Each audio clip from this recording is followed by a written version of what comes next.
တလောကာလအတွင်းတရုတ်နိုင်ငံယူနန်ပြည်နယ်စစ်စုံပန်းနာပြည်နယ်ခွဲကျင်ကျန်တကြားစက်ယုံအထူးရလေးအခြေစိုက်ကြံထုတ်လုပ်ရေးစက်ယုံခွဲက2025-2026ကြံထုတ်လုပ်တဲ့ရာသီအတွက်ဒုတိယကြိမ်ကြံဝယ်ယူငွေစုစုပေါင်းယုံငွေ86သိန်းကျော်ကိုရှင်ပေးခဲ့ကြောင်းယခုကဲ့သို့အချိန်မီငွေပေးချေမှုသည်ကြံစိုက်ပျိုးသူများ၏ကျိုးပန်းအောက်ထုတ်မှုကိုအတိမပြုခြင်းဖြစ်ပြီးအထူးရအနေဖြင့်ပြည်သူကိုအခြေပြုသည့်စိုက်ပျိုးစီးပွားရေးလုပ်ငန်းဖြင့်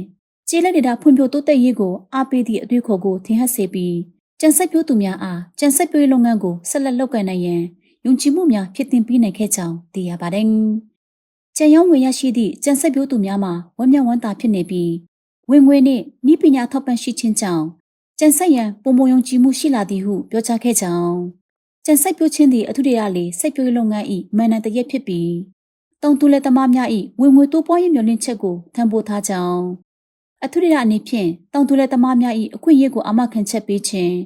လုပ်ငန်း၏ထိရောက်မှုကိုတိုးမြင့်ပေးခြင်းတို့ကိုပြည်သူ့အကျိုးပြုလုပ်ငန်း၏အဓိကအချက်ဖြင့်သတ်မှတ်ကာအဓိကလုပ်ငန်းရှင်များနှင့်တောင်သူလက်သမားများအကြားနိကတ်စွာချိတ်ဆက်မှုကိုဦးဆောင်လမ်းပြပေးခြင်းမှသဖြင့်တောင်သူလက်သမားများအားပုံမအကျိုးမြတ်ရရှိစေရန်ဆောင်ရွက်ပေးလျက်ရှိပါတယ်။ကျန်ဝယ်ယူငွေပေးချေမှုပြီးဆုံးပြီးနောက်ကျင်ကျန်တကြားစက်ယုံကဤပညာအဖွဲ့များကိုလင်းမြန်စွာဖွဲ့စည်းကာစိုက်ပျိုးရေးခြေစိုက်နေရာများတို့တောက်ရောက်ပြီးစက်ကရိယာသုံးစိုက်ပျိုးခြင်းအထူးလေ့ကျင့်သင်ကြားပေးခြင်းများဆောင်ရွက်ခဲ့ကြောင်းရိုးရာနည်းလမ်းဖြင့်စိုက်ပျိုးခြင်း၏စွမ်းဆောင်ရည်နှိပ်ပါခြင်းကုန်ကျစရိတ်များပြခြင်းစသည့်အခက်အခဲများကိုဖြေရှင်းပေးနိုင်ရန်ရည်ရွယ်၍တင်တဲ့အတွင်းစိုက်ပျိုးမြင့်ညှိခြင်းမျိုးစိတ်ချခြင်းမြေဩဇာထည့်ခြင်းစသည့်အဓိကဆင်းများ၌စက်ကရိယာများအသုံးပြုဆောင်ရွက်နိုင်ရန်လမ်းညွှန်သင်ကြားပေးခဲ့ပါတယ်။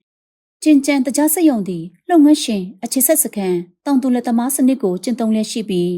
ဈေးနှုန်းအာမခံချက်ဖြင့်ဝယ်ယူသည့်သဘောတူညီချက်များချုပ်ဆိုခြင်းဤပညာလက်ညှိုးမှုများပေးခြင်းတို့ဖြင့်ဒေသအတွင်းကြံစိုက်ပျိုးလုပ်ငန်းစံချိန်စံညွှန်းနှင့်ညီကျယ်ပြန့်စွာဖွံ့ဖြိုးလာစေရန်အားဖြင့်ဖော်ဆောင်လျက်ရှိကြောင်းနောက်တစ်ဆင့်တွင်ကြံထုတ်လုပ်ရေးစက်ရုံခွဲကကြံဝယ်ယူငွေပေးချေမှုအာမခံချက်နှင့်ဤပညာဝန်ဆောင်မှုလိုက်လံဆောင်ရွက်ပေးခြင်းတို့ကိုဆက်လက်ဆောင်ရွက်သွား၍စက်မှုလုပ်ငန်း၏အရေးအသွေးနှင့်စွမ်းဆောင်ရည်မြင့်တင်ရေးကိုကူညီပေးမည်ဖြစ်ကာချိုးမြင့်သောစိုက်ပျိုးရေးလုပ်ငန်း၏ချမ်းသာကြွယ်ဝမှုလမ်းကြောင်းပုံမကျယ်ပြန့်လာစေရန်နှင့်